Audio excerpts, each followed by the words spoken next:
promised Abraham that he would be the father of a great family. But Abraham and Sarah only had one son, Isaac.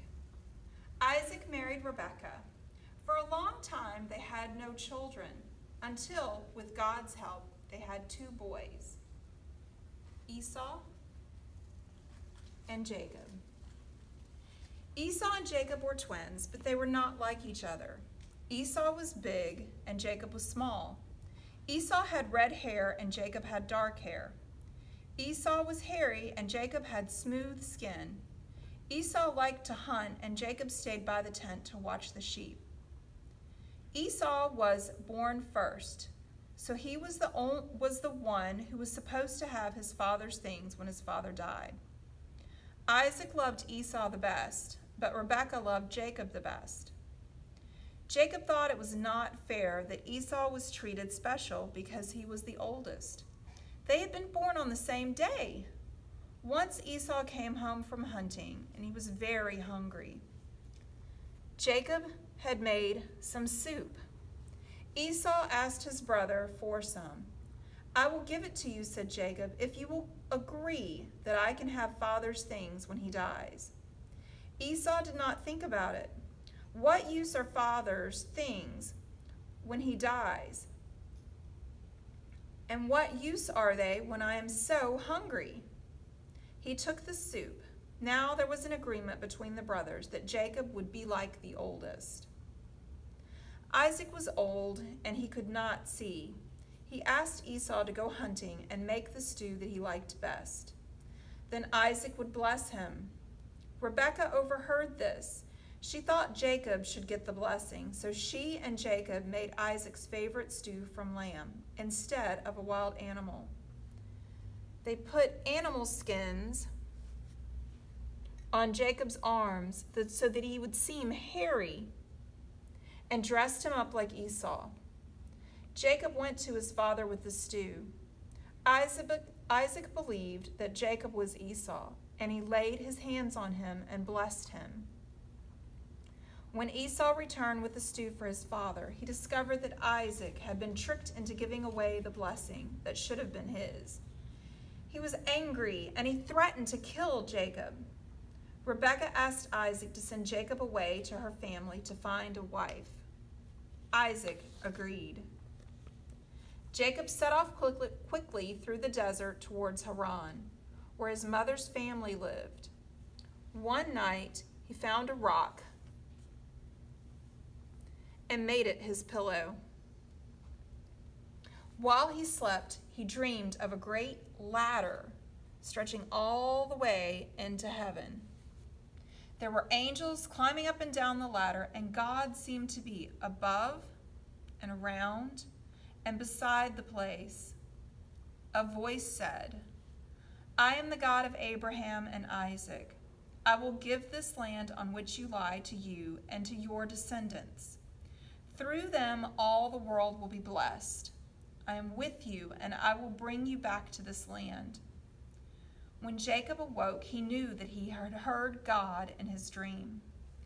He poured oil on the rock so that he would always remember what God had said, and he named the place Bethel, which means the house of God.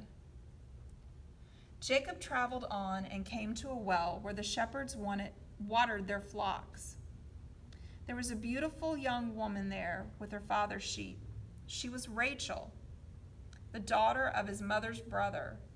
Jacob wanted to make her his wife, so he offered to work for her father Laban for 7 years in exchange for his permission to marry Rachel. After 7 years, the wedding took place. When Jacob saw his wife's face, he discovered that he had been tricked and that he was married to Leah, Rachel's sister. Laban told Jacob that he could marry Rachel too if he worked for another 7 years. Finally, Jacob and Rachel were married. Then Jacob worked for 7 years more for his uncle Laban. In all this time, God blessed Jacob and his work, and Laban's flocks grew. Jacob worked for his uncle for 21 years. Then God came close to him and told him it was time to return home.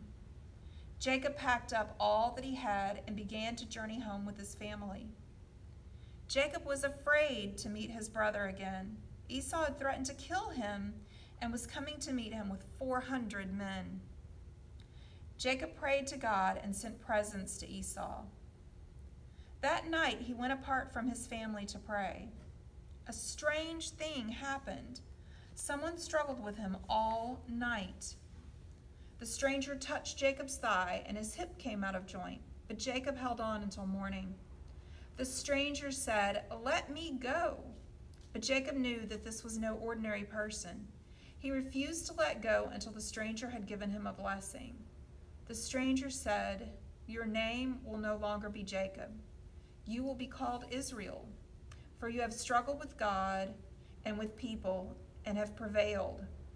And he blessed him. So Jacob called the place Peniel,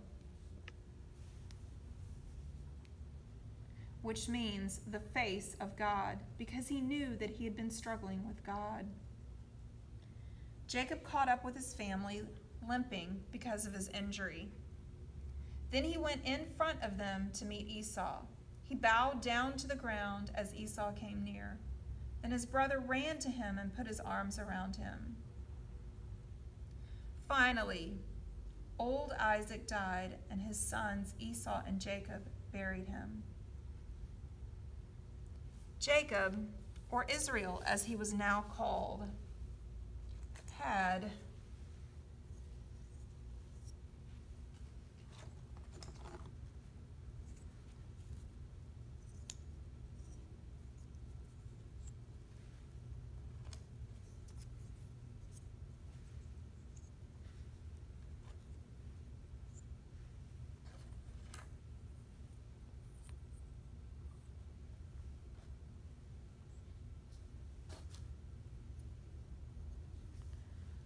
"12 sons.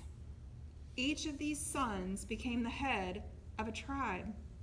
Now there were 12 tribes in the great family, and it was called Israel."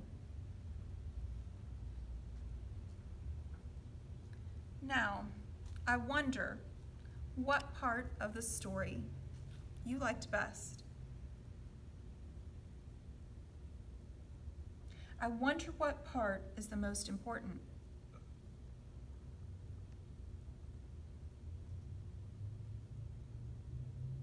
I wonder what part is about you, or what part you were in. I wonder if there is any part of the story we can leave out and still have all of the story that we need.